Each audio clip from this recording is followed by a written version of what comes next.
Jelang pemilu yang digelar besok, isu kecurangan muncul ke publik. Bagaimana komitmen penyelenggara pemilu dan pemerintah dalam mencegah kecurangan pada pemilu nanti? Lalu bagaimana publik harus mengawasi penyelenggaraan pemilu kali ini? Apa yang harus diawasi publik? Sudah bergabung bersama kita Koordinator Komite Pemilih Indonesia, Jerry Sumampo, dan Direktur Eksekutif Parameter Politik, Adi Prayitno. Selamat petang, terima kasih sudah bergabung bersama kami, Pak Jerry dan juga Mas Adi. Selamat Bang Jerry. Ya. Baik Mas Adi. Pak Jerry, kalau Anda melihat saat ini, besok kita bersama-sama akan menggunakan hak suara kita untuk memilih presiden yang akan datang. Ada juga isu kecurangan. Bagaimana Anda melihatnya? Iya, ini tema ini menarik ya, mengawal pemilu damai tanpa kecurangan ya. Kalau tadi ditayangkan soal film Dirty Vote itu, ya itu sudah memperlihatkan memang banyak kecurangan yang tidak follow up ya. Jadi agak ironis sebetulnya bicara tentang damai di tengah tanpa kecurangan, sementara kecurangan itu sudah terjadi. Tapi begini, yang mau saya katakan, sebetulnya tema tentang pemilu damai ya, mirisnya itu lebih kepada pemilih gitu ya, bukan kepada para kandidat dan para calon ya, apalagi kalau calon presiden dan wakil presiden serta tim kampanyenya gitu ya. Jadi pemilih yang sebetulnya menyelamatkan pemilu-pemilu kita dengan standar etik moral yang cukup tinggi gitu ya. Tapi malah penyelenggara pemilu, kemudian peserta pemilu, apalagi ya tim kampanyenya itu melakukan banyak praktek-praktek pemenangan dengan cara-cara yang tidak semestinya atau cara-cara yang curang ya. Jadi tema damai ini sebetulnya lebih kepada pemilih yang sebetulnya ada dalam spirit itu ya, ada dalam kerangka untuk terus mengupayakan pemilu yang damai ya, bukan malah peserta pemilu dan penyelenggara pemilu ya. Itu kesan saya kalau kita lihat proses yang terjadi selama ini dan mungkin berdasarkan pengalaman-pengalaman pemilu sebelumnya gitu ya. Jadi agak miris kita ini. Oke, Mas Adi, kalau Anda melihatnya seperti apa, Mas Adi? Kenapa isu ini muncul justru di masa tenang, di mana besok kita juga akan menggunakan hak suara kita? Ya, saya kira memang secara prinsip ini semacam warning bahwa penyelenggaraan pemilu di 2024 hampir sama dengan pemilu-pemilu sebelumnya, bahwa ada indikasi dan ada dugaan-dugaan potensi kecurangan yang saya kira memang harus menjadi concern semua orang, harus menjadi concern semua paslon dan termasuk penyelenggara pemilu ya. Apalagi misalnya kalau kita ikuti proses dari awal soal Mahkamah Konstitusi, MK, termasuk misalnya putusan di KPP, soal informasi-informasi soal tidak netralnya aparatus kekuasaan misalnya, itu kan menjadi indikasi tentang bagaimana kelompok-kelompok aktivis civil society itu memiliki kekhawatiran yang cukup serius ya, bahwa pemilu di 2024 ini kan terang benderang potensi adanya kecurangan itu. Dirty Vote itu kan sebenarnya merupakan replika dari sekian begitu banyak cuplikan-cuplikan dan bahkan clippingan-clippingan yang selama ini sering disampaikan oleh kelompok-kelompok aktivis. Kan kalau mau jujur sebenarnya itu kan selalu diulang oleh Bang Jerry ya, teman-teman Perludem, kelompok aktivis pro demokrasi dan civil society, selalu diulang tentang netralitas aparatus pemerintah, tentang bagaimana upaya-upaya dan potensi yang dilakukan secara sistematis misalnya untuk menguntungkan salah satu kelompok tertentu. Itu artinya apa? Ini yang saya kira memang satu sisi kita ingin pemilu damai, tapi pada saat yang bersamaan ketika proses tahapan yang terkait dengan pemilu kita yang besok kita akan mencoblos, itu terindikasi secara transparan potensi-potensi adanya kecurangan. Jadi wajar kalau kemudian ya begitu banyak perhatian publik bahwa yang paling mengemuka di Pilpres 2024 itu adalah soal intensi dan kecenderungan soal adanya potensi kecurangan itu, yang ini saya kira memang akan menjadi catatan serius dan mungkin bisa akan menjadi noda hitam terkait dengan hasil Pilpres 2024. Yang saya khawatirkan, Mbak, siapapun presiden di 2024 ini akan menjadi bahan cemoohan dan olok-olok. Tentu saya tidak mau presiden saya, presiden Bang Jerry, dan presiden kita semua adalah mereka yang selalu mendapatkan resistensi, mendapatkan bulian hasil dari satu proses yang tidak demokratis, tapi hasil proses yang penuh dengan intervensi dan kecurangan. Oke. Inilah pentingnya kenapa pemilu itu harus berjalan jujur, adil, dan damai, supaya outputnya presiden dan wakil presiden terpilih itu mendapatkan respect dan apresiasi, bukan mendapatkan bully-bulian, Oke. hinaan yang tanpa ada habisnya. Oke, lalu apakah isu kecurangan ini akan mempengaruhi suara pemilih untuk digunakan esok? Tetap bersama kami, dialog akan segera kembali usai jeda. Terima kasih Anda masih bersama kami di Kompas Petang. Kita masih membahas pemilu damai di tengah isu kecurangan. Mas Adi, kalau Anda melihat film Dirty Vote ini, bagaimana perspektif Anda terkait dengan film ini? Apakah ini hanya sekedar fakta, black campaign, atau justru negatif campaign?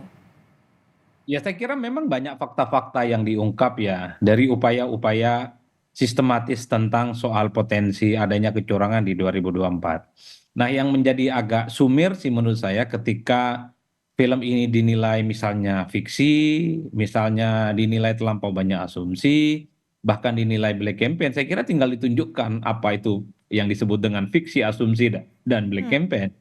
Problemnya kan sampai saat ini tidak ditunjukkan satu persatu. Film itu kan durasinya 1 jam kurang lebih sekitar 45 menit gitu ya. Tinggal dipreteli satu-satu di mana yang sifatnya hoax dan sifatnya fitnah.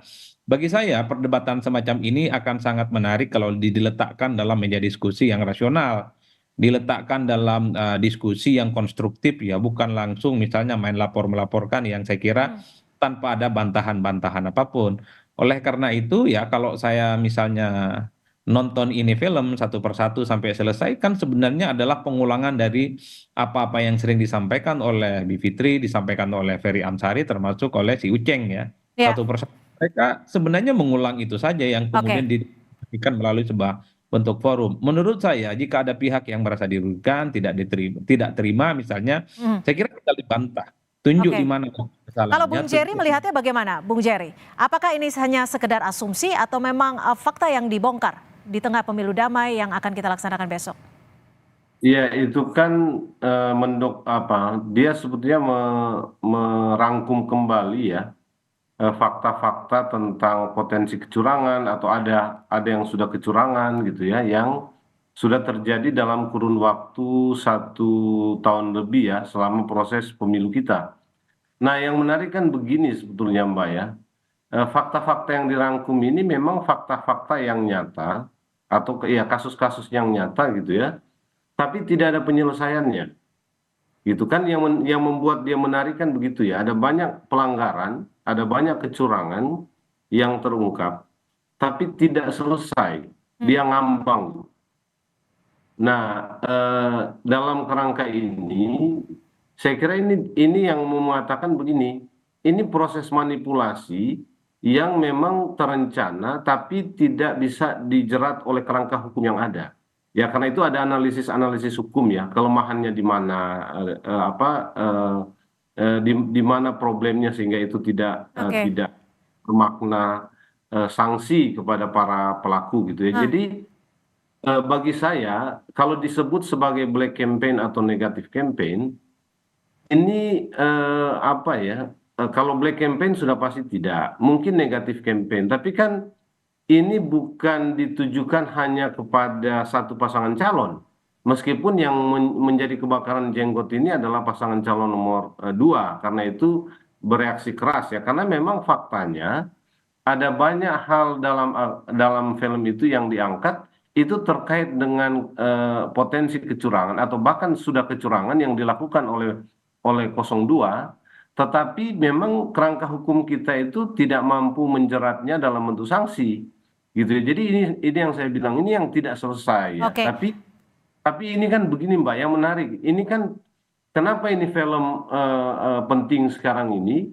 Karena publik juga punya perasaan yang sama dengan film ini. Oke, bicara soal publik, lalu seberapa penting publik harus mengetahui hal ini? Iya, saya kira kalau lihat dari para penonton, ya itu kan kemarin saya sudah sekitar 8 juta ya. Jadi sebetulnya memang publik itu menunggu ya dan film ini menjadi semacam perlawanan perwakilan dari perlawanan publik terhadap ketidakberesan yang terjadi dalam proses pemilu gitu ya. Karena itu dia banyak ditonton ya. Artinya apa? Orang ingin mendapatkan kekuatan ya dalam rangka melakukan perlawanan tentang kecurangan, dan saya kira ini akan punya makna terhadap pilihannya di bilik suara Hmm. gitu. Jadi perlawanan masyarakat terhadap banyak sekali kecurangan yang mereka lihat itu secara terang-terangan gitu ya, itu terwakili oleh film ini. Dan saya kira sekarang publik mendapatkan energi melalui film ini untuk menentukan pilihan di bilik suara. Ya. Tentu dengan memberi punishment terhadap orang atau terhadap kelompok atau pasangan calon yang mereka anggap ya Oke. itu terlibat secara kuat dalam banyak kecurangan yang diungkap ya Oke, Mas oleh Adi. film dokumenter ini.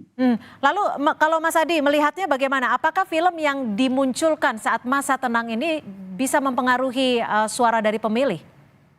Ya saya kira memang dalam banyak hal untuk opinion maker ya, kelas menengah ke atas ini cukup berpengaruh secara signifikan karena di film ini disebutkan secara sistematis argumen-argumen hukum dan temuannya terkait soal sekali lagi potensi ya Mbak, potensi dan indikasi soal adanya kemungkinan kecurangan pemilu di 2024. Yang menarik bagi saya Masih ketika ragu-ragu karena pakai bahasa potensi. Sebetulnya beberapa hal di sana itu sudah kecurangan, cuma kita punya keterbatasan hukum, Mas Adit, betul, untuk betul. menjangkau. Nah itu repotnya Bang Jerry bahwa Lanjut, lanjut, sorry, sorry. dugaan-dugaan kecurangan itu yang memang agak sulit untuk diungkap. Tapi satu hal yang prinsip, jika ada pihak tertentu yang merasa dirugikan dalam konteks ini, saya juga sangat tertarik sebenarnya untuk mengetahui bahwa ada fakta-fakta pembanding yang kemudian bisa membantah apa yang sudah disebutkan dalam film itu. Itu menarik menurut saya, jauh lebih dialektis, jauh lebih rasional Oke. jika diperdebatkan satu sama yang lain. Nah, yang kedua sebenarnya saya sedang menunggu fatwa dari Bawaslu sebagai penyelenggara. Apa yang kemudian muncul ke permukaan dalam film Dirty Vote ini, apakah dia menyalahi aturan, apakah dia mengandung konten hoax dan fitnah, ataukah sesuatu yang sifatnya misinformasi. Per hari ini kita tidak pernah mendengar bahwa apa yang terjadi yang diributkan oleh paslon tertentu terkait dengan Dirty Vote ini kan tak ada bantahan apapun dari Bawaslu dan statement-statementnya pun juga tidak pernah kita dapatkan secara umum. Oke. Padahal Bawaslu ini adalah instrumen yang menurut saya cukup potensial bisa memberikan informasi kepada publik apakah film ini bisa disebut sebagai valid atau sesuatu yang memang sifatnya hoax ataupun Oke, disinformasi. tapi kalau dilihat dari film ini kan sebenarnya dari 1 jam sekitar 50 menit ini dijelaskan ataupun digambarkan secara runut dari awal dengan bahasa-bahasa yang sederhana sehingga sangat mudah dimengerti oleh masyarakat awam. Menurut Anda sendiri, apakah memang film ini ada memiliki maksud dan tujuan tertentu? Ya tentu ada maksud. Apa maksudnya? Tentang warning soal potensi adanya kecurangan pemilu di 2024. Bahasa Apakah hukum. pantas disampaikan di masa tenang? Kan ini semacam diskusi-diskusi politik biasa. Itu yang saya sebutkan tadi. Ini kan kelipingan-kelipingan pernyataan Ferry Amsari, Bivitri, dan Uceng yang sebenarnya seringkali diulang. Seperti halnya kita mendiskusikan ini, apakah salah?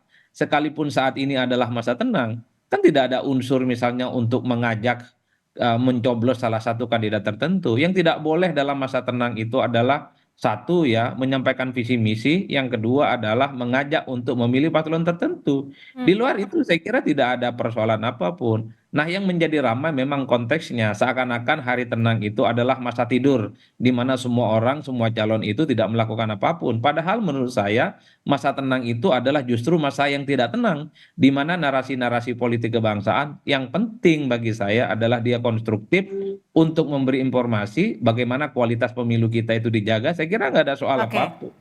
Jadi Oke. bagi saya itu semacam reminder saja tentang Oke. potensi kecurangan pemilu di 2024. Ya, Bung Jerry, terakhir, kalau menurut Anda, bagaimana publik harus menyikapi hal ini? Bagaimana warga harus menyikapi hal ini agar suaranya besok itu bisa diberikan dengan rasa damai juga?